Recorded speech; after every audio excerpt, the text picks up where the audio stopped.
ดี First of all, I'd like to say good morning ยินดีต้อนรับเข้าสู่การนมัสการขององค์พระผู้เป็นเจ้า and welcome to worship our God.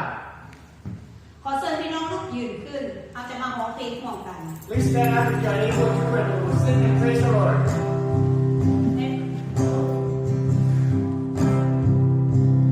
Oh,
พระองค์ได้เปิดฟ้าสวรรค์ทอดเทพระพรลงทางกลางพวกเขา Open the heaven and pour out blessing. ขอให้พระวิญญาณบริสุทธิ์จงอยู่กับพวกลูก May the Holy Spirit always be with us. เปิดสติปัญญาพวกข้าพระองค์ Give us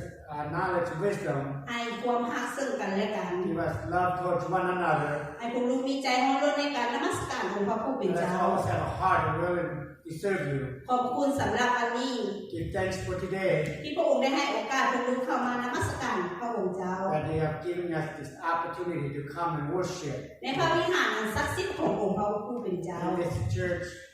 ขณะจึงมอบโอกาสเวลานี้ในการทรงนำของพระวิญญาณบริสุทธิ์คริสต์เจ้า That we give this time for the Holy Spirit. ไว้ในพระนามของพระมหาเยซูคริสต์เจ้าเอเม In น Jesus' name, amen. ขอเชิญพี่น้องนั่งลงต้องไปอ่านคัมภีร์เลยอ่าน Let's sit มา down. We're going to ตัว have ไป a ด้วย scripture reading.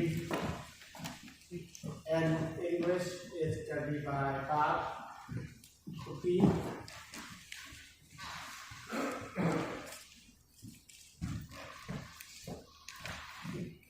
And Laos is by Bob.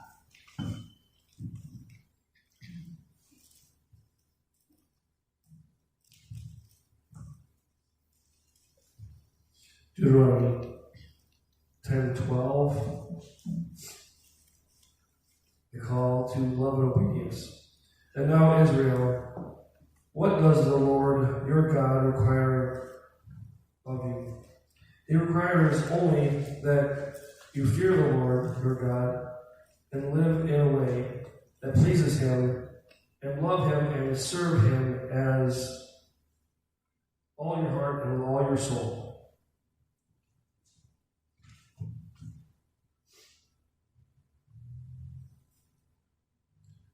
John 4:23-24. But the time is coming, indeed. It's here now, when true worshipers will worship the Father in the Spirit and in truth. The Father is looking for those who will worship Him that way. For God is Spirit, so those who worship Him must worship in spirit and truth.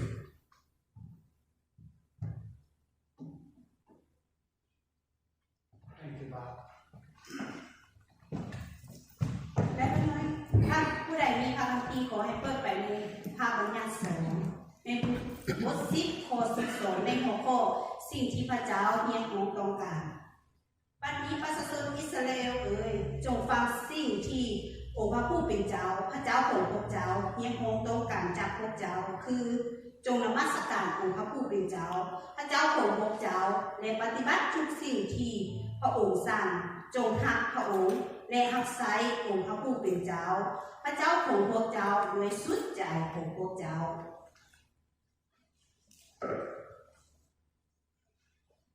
และพระคำต่อไปเป็นโยฮันบท4ข้อ23หา24แต่เวลาขอความคุณนั้นมาทางขอโทษและแต่เวลานั้นใกล้เข้ามาและบัดนี้ก็มาถึงแล้วคือเมื่อผู้ที่นมัสการอย่างถูกต้องจะนมัสการพระบิดาเจ้าด้วยจิตวิญญาณและความจริงพอพระบิดาเจ้าซอกหาคนอย่างนั้นและนมัสการพระองค์พระเจ้าทรงเป็นพระวิญญาณและผู้ที่นมัสการพระองค์ต้องนมัสการด้วยจิตวิญญาณและความจริงเอเมนขอเชิญพี่น้องทุกยืนขึ้นค่ะจะมาอธิษฐานถวายทรัพย์หมดกัน Let's stand up again if you are able to pray for offering.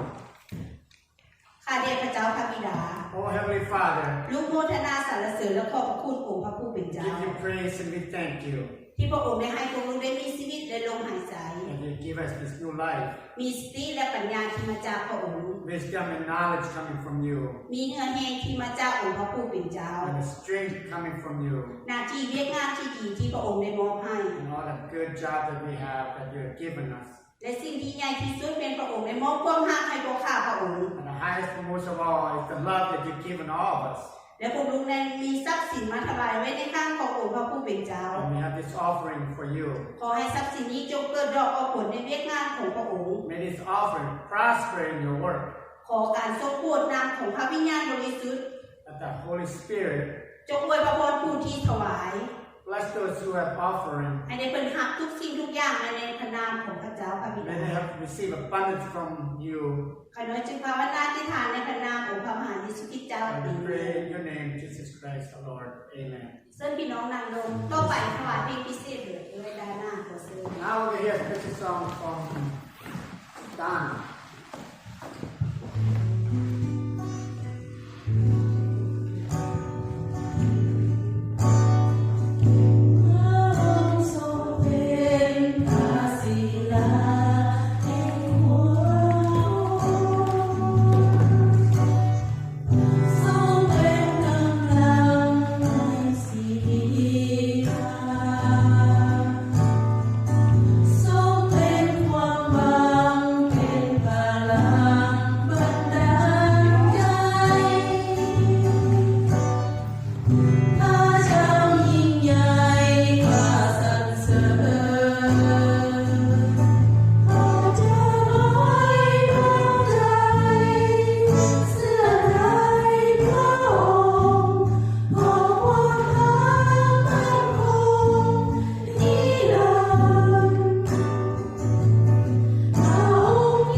ขอชอบใจของพระเจ้าอวยพร Thank you, Don. God bless you. ต่อไปขอเชิญนาบ่าวคุณมา Now we're going to hear reading a message from Billy.